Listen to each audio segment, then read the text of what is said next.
नमस्कार, मैं रचना शर्मा चढ़ती कला टाइम टीवी देख रहे सभी दर्शकों का स्वागत करती हूं। आप देख रहे हैं हिंदी टॉप न्यूज। पिछले 32 दिनों से किसानों का घमासान सड़कों पर चल रहा है। किसान हर हाल में नए कृषि कानूनों को खत्म करवाना चाहते हैं, जबकि सरकार कानून में संशोधन को ही तैयार है। इस गतिरोध के बीच कम से कम किसान सरकार से बातचीत को तैयार हो गए हैं। अब किसान 29 दिसंबर को सरकार से बातचीत करेंगे।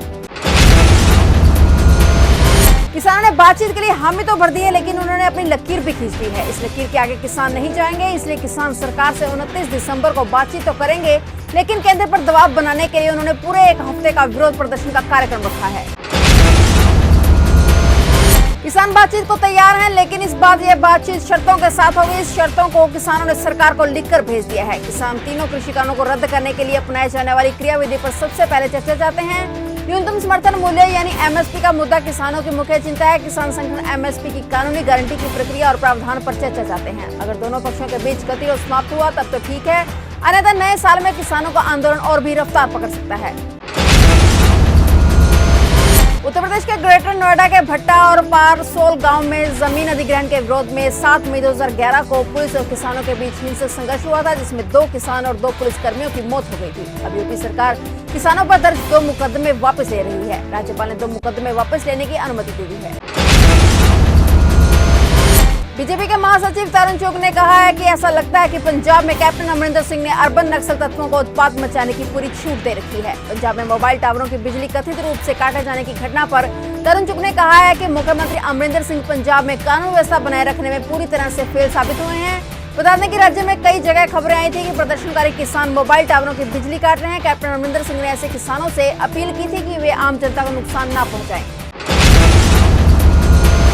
नए कृषि कानूनों के विरोध में किसान दिल्ली बॉर्डर पर प्रदर्शन कर रहे हैं। इस आंदोलन में प्रदेश के कई जिलों के किसानों के बीच शामिल होने की सूचनाओं के बीच यूपी सरकार अलर्ट हो गई है। योगी सरकार ने वरिष्ठ प्रशासनिक अधिकारियों को मैदान में उतार दिया है। 27, 28 और 29 दिसंबर को वरिष्ठ अधिकारी जिलों में डेरा डालकर किसान संगठनों और उनके प्रतिनिधियों से बात करेंगे। ये वरिष्ठ अधिकारी किसानों की समस्याओं की समीक्षा करेंगे।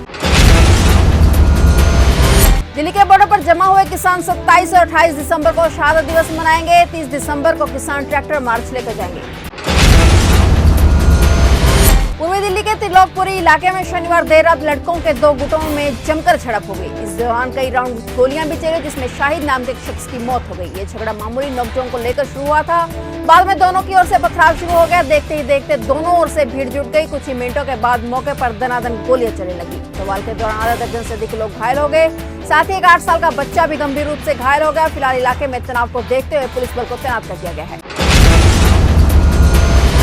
महाराष्ट्र के नक्सल प्रभावित गोंदिया जिले में पुलिस ने हथियारों और गोला बारूद का जखीरा जब्त किया है। अगर नक्सली इन हथियारों का प्रयोग कर लेते तो पुलिस और सुरक्षा बलों को भारी नुकसान हो सकता था, लेकिन पुलिस की सतर्क टीम ने गोंदिया के घने जंगलों से समय रहते 150 विस्फोटक छड़ें, 27 इलेक्ट्रिक डेटोनेटर बरामद कर लिए हैं।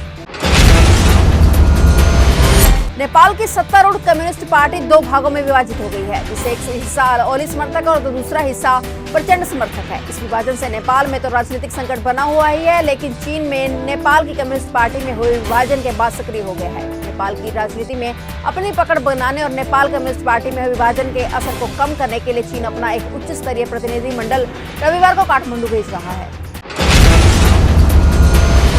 और अपडेट्स लेकर फिर से हाजिर होंगे, क्योंकि समाचार का सिलसिला यहाँ कभी नहीं थमता।